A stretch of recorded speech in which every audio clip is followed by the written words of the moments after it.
morning students. In SST, today we will do chapter 4, our basic needs.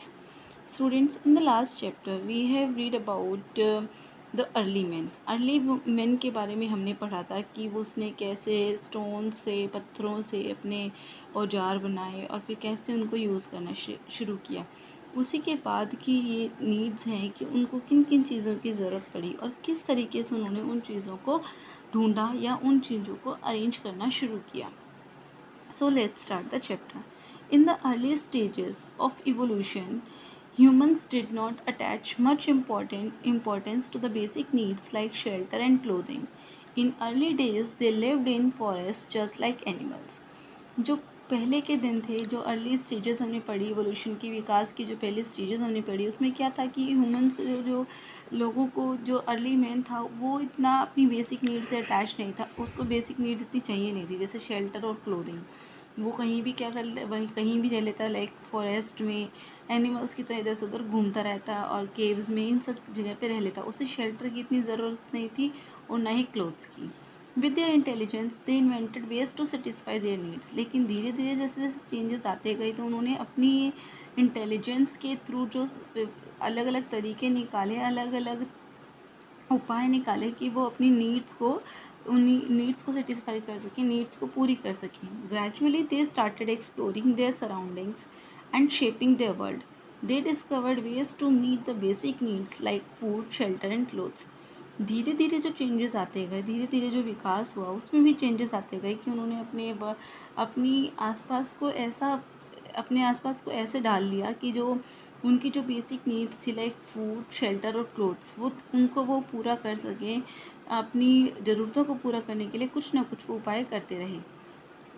Student, जो हमारी basic needs होती हैं वो 3 होती हैं, लाइक फूड जो होती हैं, food, shelter and clothes. Food, अगर हमें फूड नहीं अवेलेबल होगा, अगर हम फूड नहीं खाएंगे तो 2 से 3 दिन हम भूखे रह सकते हैं, लेकिन उससे ज़्यादा हम भूखे नहीं रह सकते। फिर हमें भूख लगनी शुरू होगी और हमारी जो एनर्जी है वो डाउन हो जाएगी अगर हम खाना नहीं खाते हैं तो। शेल्टर हमें प्रोटेक्ट करता है। शेल्टर लाइक हमारा होम, जो हमारा घर है वो हमें प्रोटेक्ट करता है हॉट या कोल्ड वेदर से, बारिश से और इन सब चीज़ों से हमें प्रोटेक्ट करता है। क्लोथ ज़रूरी होते हैं हमारे शरीर को ढकने के लिए, ताकि हमारे शरीर को गर्मी ना लगे, सर्दी ना लगे या बारिश की बूंदें ना गिरें, उससे हम गीले ना हों। इन सब चीज़ों के लिए क्लोथ्स की भी ज़रूरत होती है। सो ये हमारी बेसिक नीड्स हैं और इस चैप्टर में आगे हम इसी बारे में पढ़ेंगे। Food. The early man wandered from place to place and led a nomadic life. ये हमने पिछले चैप्टर में भी पढ़ा था कि जो अर्ली मैन था वो एक जगह से दूसरी जगह घूमता था और एक खाना बदोशों की जो लाइफ होती है उनको जीता था। He collected berries, roots of trees, honey, meat and caught fish from water bodies. He ate all this raw as the art of cooking was not known to him. वो क्या करता था, वो पेड़ों की जड़ें लेता था, बेरीज को जो उन पे फल लगते थे वो खाता था। हनी, शहद हो गया या मीट, जानवरों का मीट हो गया या पानी में से मछलियाँ पकड़ के वो खाते थे और उनको वो कच्चा ही खाते थे, क्योंकि तब तक उनके पास कुकिंग करने की, मतलब उनको पकाने की कोई प्रक्रिया नहीं थी, उनके पास कुछ अवेलेबल नहीं था कि वजह से वो पका सकें। Slowly by applying his intelligence he learn to grow a variety of food crops. धीरे धीरे जब उसने पहले आग का इन्वेंशन किया और फिर उसने क्या इन्वेंट किया कि फूड क्रॉप्स कैसे हम उगा सकते हैं, हम फसल कैसे उगा सकते हैं। धीरे धीरे जब उसने इसका निर्माण किया अपनी इंटेलिजेंस के through, he also learn to make fire and cook food. फिर उसने फायर का ये तो इस्तेमाल उसे पता था कि हाँ भी फायर का इस्तेमाल एनिमल्स को भगाने के लिए किया था, अपने आप बचाव के लिए किया था, लेकिन कुक फूड करने के लिए उसे नहीं पता था। लेकिन धीरे धीरे अपनी इंटेलिजेंस को अपनाकर उसने इसका इस्तेमाल, आग का यूज़ जो है वो खाना पकाने के लिए भी किया। This development was very gradual and led to today's modern food habit.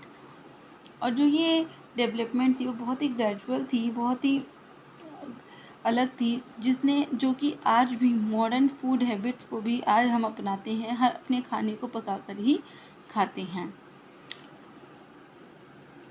Shelter. The early man lived in the jungles, caves and tree tops. हमने ये पढ़ा कि अर्ली मैन कहाँ रहता था, जंगल में रहता था, केव्स में रहता था, ट्री के पेड़ों के ऊपर रहा करता था। With the discovery of fire and the use of wheels, community living came into being. लेकिन जब उसने डिस्कवरी की फायर की और यूज़ किया व्हील की डिस्कवरी की, इन्वेंशन की, हमने लास्ट चैप्टर में पढ़ा था इसके बारे में, तो कम्युनिटी लिविंग मतलब इकट्ठे रहने की जो परंपरा थी वो वो वो साथ आई कि लोगों ने इकट्ठे रहना शुरू किया। People started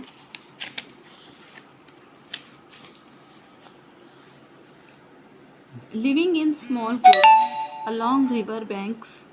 This led to the establishment of small villages and town.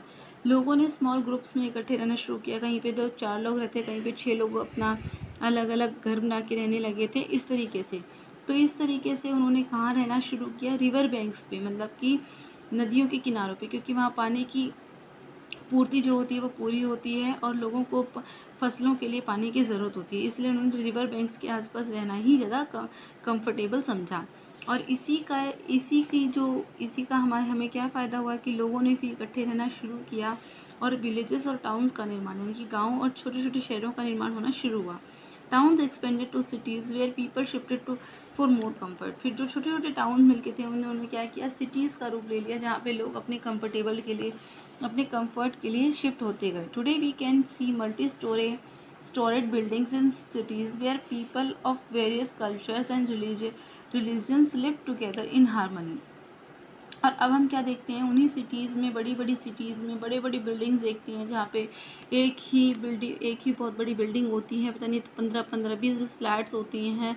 तो लोगों ने वहाँ रहना शुरू किया। और वहाँ कैसे लोग रहते हैं? बहुत से अलग अलग कल्चर्स के बहुत से लोग रहते हैं, बहुत सी फैमिलीज़ वहाँ पे रहती हैं जो कि अलग अलग कल्चर से जुड़ी होती है, लेकिन फिर भी वो एकता के साथ, यानी कि समानता के साथ वहाँ रहते हैं। Clothing. The initial clothing known to early men was made of leaves and barks of trees. जो पहली क्लोथिंग थी, क्योंकि मैन जो था, जो अर्ली मैन था, उसके पास कपड़े तो थे नहीं, तो उसने क्या किया? वो क्या करता था कि जो लीव्स थी, ट्रीज़ की लीव्स थी या बाग्स थी, उनकी छालें थी, उनको उतार के वो पहनता था।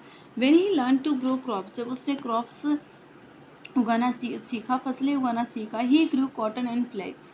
उसने कॉटन और फ्लेक्स, जो एक तरह का धागा होता है, उसको उगाना शुरू किया, उनके पौधे उगाने शुरू किए। The fibre of this plants was use for making fine clothes. और इनके फाइबर्स को फिर उसने यूज़ करना शुरू किया क्लोथ्स बनाने के लिए। Today we dress according to our taste and use different kind of materials such as silk, wool, synthetic fiber, nylon and polyester for making clothes. Machines have made the production of clothes even easier. आज हम अलग अलग तरह के कपड़े पहनते हैं, अपनी मर्ज़ी के अनुसार कपड़े पहनते हैं। कोई सिल्क का बना होता है, कोई वूल का बना होता है, कोई ऊन का बना होता है, कोई सिंथेटिक जो मैन मेड फाइबर्स हैं, सिंथेटिक नायलॉन या पॉलिस्टर, इन सब चीज़ों के बने हुए होते हैं, अलग अलग तरह के धागों से बने हुए होते हैं। लेकिन पहले ऐसा नहीं था। और अब क्या है? मशीन्स ने भी जो इनका ईजियर है, इनकी प्रोडक्शन है वो बहुत ईजी बना दी है, मतलब क्लोथ्स को बनाने का काम बहुत ही ईजी हो गया है। Needs and wants. नीड्स क्या होती है स्टूडेंट्स? इसमें पढ़ेंगे नीड्स क्या होती है और वांट क्या होती हैं। The things that are essential for our existence are known as needs. जो चीज़ें हमारे एग्जिस्टेंस के लिए ज़रूरी होती हैं, हमारे जीने के लिए बहुत ही ज़्यादा ज़रूरी होती हैं, वो कहलाती हैं नीड्स। और जो हमारी बेसिक नीड्स हैं वो 3 हैं। Our basic needs are food, shelter and clothing. ये हम ऊपर पढ़ चुके हैं कि जो हमारा फूड, शेल्टर और क्लोथिंग है वो हमारा बिल्कुल ही बेसिक नीड है।